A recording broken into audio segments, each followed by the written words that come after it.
కల్కి నుండి Ashwatthama first look అయితే రిలీజ్ చేశారు. ఇందులో గొప్ప ఉంది బ్రో, ఆల్రెడీ టీజర్ రిలీజ్ చేశారు అంటే టీజర్ లో మొహం కాదు కదా ఏమీ చూపించలేదు. ఇందులో క్లియర్ గా కట్టుగా ఈ ఒక్క పోస్టర్ లోనే టీజర్ లో కన్నా ఎక్కువ డీటెయిల్స్ ఇచ్చేటటువంటి ప్రయత్నం మూవీ టీం అయితే చేస్తుంది. ఇక ఈ రోజు నుండి రోజుకు ఒక పోస్టర్ ఉంటుంది అనేటటువంటి అర్థమవుతుంది. నెక్స్ట్ దీపికా పదుకునేది. నేనైతే కమల్ హాసన్ గారి లుక్ కోసం పిచ్చిగా వెయిట్ చేస్తున్నా. మరి మీరు ఎవరు లుక్ కోసం వెయిట్ చేస్తున్నారు అనేటటువంటి డెఫినెట్ కింద కామెంట్ చేసేటటువంటి ప్రయత్నం చేయండి. నేను చూసుకున్నట్లయితే ప్రభాస్ అన్న సూపర్ హీరో లాగా నిలబడుతుంది. ఇవాళ చూసుకున్నట్లయితే మన అశ్వత్థామ గారు స్టన్నింగ్ గా నిలబడుతుంది అనేటువంటి లుక్ అయితే రిలీజ్ చేశారనమాట. మొట్టమొదటి ఒక అబ్జర్వ్ చేయండి, చేతిలో ఒకటి ఉందన్నమాట. అది తన ఆయుధం, ఒక బల్లెలాగా మారిద్ది, కత్తిలాగా మారిద్ది, దేనిలాగంటే దానిలాగా మారిద్ది అనేటటువంటి క్లారిటీగా అర్థమవుతుంది.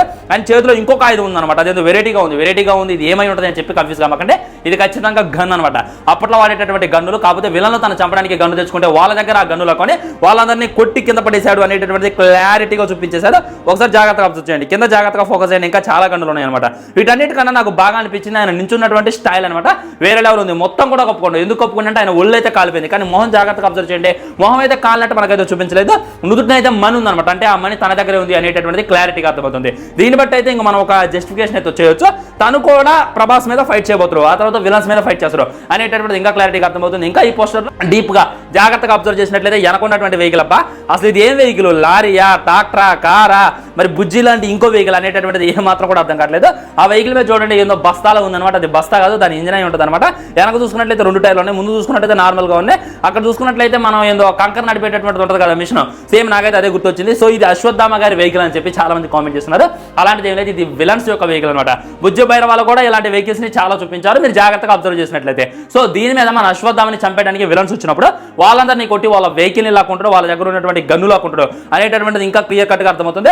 ఇంకా మీరు డీప్ గా అబ్జర్వ్ చేసినట్లయితే ఒక గన్ను చూడండి భూమిలోకి దిగుందనమాట. సో అక్కడ ఉన్నటువంటి ఫైట్ లో ఆ గన్నులన్నీ కూడా దిగబడతాయి అనేటటువంటి క్లారిటీగా అర్థమవుతుంది. మన అశ్వత్థామ గారు గన్ను పట్టుకున్నటువంటి విధానం చూడండి, కింద నుండి పట్టుకోవాలి గన్ను, కానీ పైన నుండి పట్టుకోవాలి. అంటే ఆయనకి గన్ను ఆపరేటింగ్ చేయడం రాదు అనేటటువంటి హింట్ కూడా మన నాగశ్వం మనకి ఇచ్చేటటువంటి ప్రయత్నం చేసిండు. ఇంకా నాకైతే ఈ లుక్ పిచ్చిగా వచ్చింది. చుట్టూ అబ్జర్వ్ చేసినట్లయితే ఎడారు ఉన్నట్టు అనిపిస్తుంది. కొంతమంది చచ్చారు, కొంతమంది చచ్చిపోలేదు. మరి వీళ్ళతో ఫైట్ ఏ రేంజ్ లో ప్లాన్ చేసిండు అనేటటువంటిది చూడాలి. ఇప్పటిదాకా మన అమితాబ్ బచ్చన్ గారు తెలుగులో చాలా సినిమాలు తీశారు, చాలా సినిమాలు ఆయన కమిడియన్ అయిపోయాడు, చాలా సినిమాలు అసలు ఎందుకు నటించిండ్రా బాబు అనేటటువంటి పేరు కూడా వచ్చింది. వాటన్నిటిని కూడా చెక్ పెడుతూ ఇందులో అయితే ఒక రేంజ్ లో చూపించేటటువంటి ప్రయత్నం చేస్తారని చెప్పి ఇంకా క్లియర్ గా అర్థమవుతుంది. తప్ప నాకైతే మామూలుగా నచ్చలేదు లుక్. ముఖ్యంగా ప్రభాస్ అన్న నించున్న దానికి మన అశ్వత్థామ నించున్న దానికి చూడండి చాలా దగ్గర సంబంధాలు ఉన్నాయి. సో గురు శిష్యులు అనేటటువంటిది కూడా క్లారిటీగా అర్థమవుతుంది. మన భైరవాకి మన అశ్వత్థామ ఏదో నేర్పించబోతుండు అనేటటువంటిది కూడా ఇంకా క్లారిటీగా అర్థమవుతుంది. అసలు ఏం ప్లాన్ చేసినావు అశ్విన్ మామ అనేటటువంటిది తలుసుకుంటేనే ఇంటికి నిలబడుతున్నాయి ఫ్రెండ్స్. కొసేపు ఏమో టైం ట్రావెలర్ అంటాడు, కొసేపు ఏమో సినిమాటిక్ యూనివర్సిటీ అంటాడు, కొసేపు ఏమో మైథాలజీ అంటాడు, కొసేపు అశ్వత్థామని ఇలా చూపిస్తాడు, కొసేపు ఏమో భైరవాన్ని ఫన్నీగా చూపిస్తాను, మళ్ళీ ఫన్నీగా చూపించేటటువంటి భైరవాన్ని కల్కి అంటాడు. కల్కి అంత ఫన్నీగా ఉంటాడు అనేటటువంటిది ఏమాత్రం కూడా అర్థం కావట్లా. అండ్ కల్కి మహాదేవుడు మన శ్రీకృష్ణులాగా అప్పుల పాలు అనేటటువంటిది కూడా క్లారిటీగా అర్థమవుతుంది. ఏం ప్లాన్ చేసిండు అనేటటువంటిది ఏమాత్రం కూడా అర్థం కావట్లేదు. మరి బుజ్జి అక్కడ నుండి వచ్చింది, ఆ టెక్నాలజీ ఏంది, ఈ టెక్నాలజీ ఏంది, ఆ రెండు ఎలా మిస్ మ్యాచ్ చేస్తారు, ఎలా కలుపుతున్నారు అనేటటువంటిది జూన్ దాకైతే ఈ నెల 27 దాకా అయితే వెయిట్ చూడాలి ఫ్రెండ్స్.